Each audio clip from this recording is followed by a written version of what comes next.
Growing up, I was in and out of foster care from the age of 6 to about the age of 15 years old. I finally got adopted at the age of 15. It was hard for me growing up because I knew who my biological mother was. I spent a significant amount of time with her, up until I was about 11 years old, and then she gave me away. So I went to different foster homes, and it was hard because I had anger issues. I was angry because I didn't understand what was going on. At the age of 11, who understands why you're not able to be with your mother or your brother who you knew your whole life?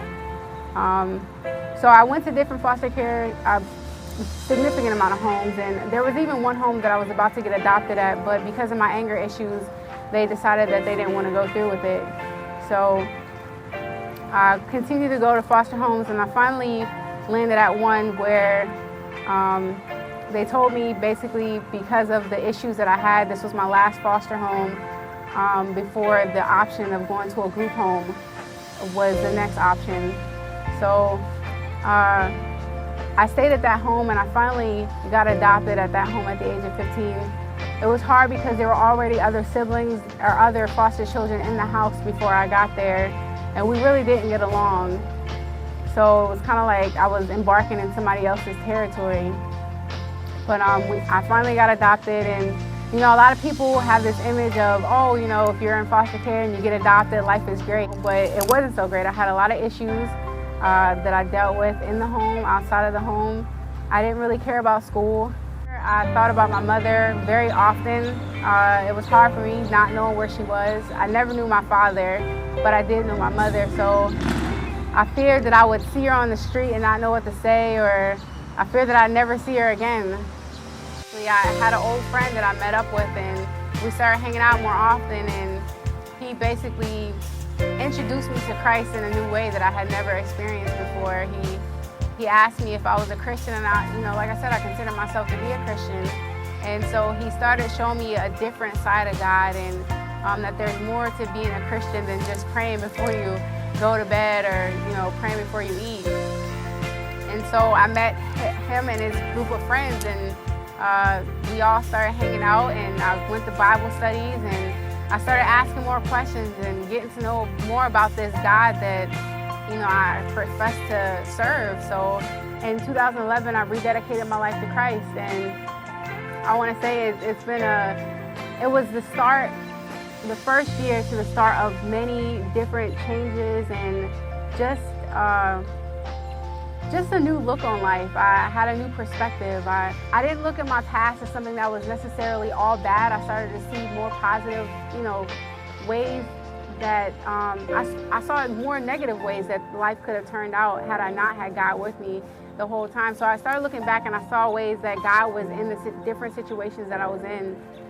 I mean, the fact that I got adopted alone was significant because there are many people who age out of the system and don't even get to get adopted. So I was blessed in that sense. As far as my adopted mother and I, we started repairing our relationship. I mean, we look back, and I apologized to her for many different ways that I acted when I was a kid. I was very angry, and I said some very mean things to her. And so while we weren't like the best of friends, we got to a restoring part of our relationship. If it wasn't for God, I really don't know where I would be, because I really was at a place in my life growing up where my thoughts were crazy. I was suicidal. There were plenty of times where I wanted to take my life. Growing up, I suffered a lot of pain, and so I would cut myself. I actually used to be a cutter, and it was just so much pain in my life that I didn't want to be here. But when I rededicated my life to Christ in 2011, I started looking back, and I read God's word about his love and how he's kept me, because I could have been dead. I could have been a statistic. I could have had kids. I could have not graduated from high school. I could have not graduated from college. I mean, there are a lot of people who were in a similar situation as myself or worse, who don't have the sound mind that I have as a result of my relationship with Christ. My whole mindset began to change. I began to believe in myself. I began to believe that there were good people in life, and as a result of the difference in my believing, I began to see positive things manifest themselves. There is hope. Like, whatever your situation is, it doesn't matter. Like, God is a healer. God is a redeemer. He is a restorer. My mother, I know my biological mother today. In fact, I just saw her last week, and it brings tears to my eyes how God is able to restore a relationship that was broken for 8 years. She was non-existent in my life. As for you or anybody out there who has a similar story to mine, who doesn't know their parents or grew up in foster care, I want you to know that there is hope. God still loves you. Like, regardless of what you're going through, regardless of what you went through, God loves you.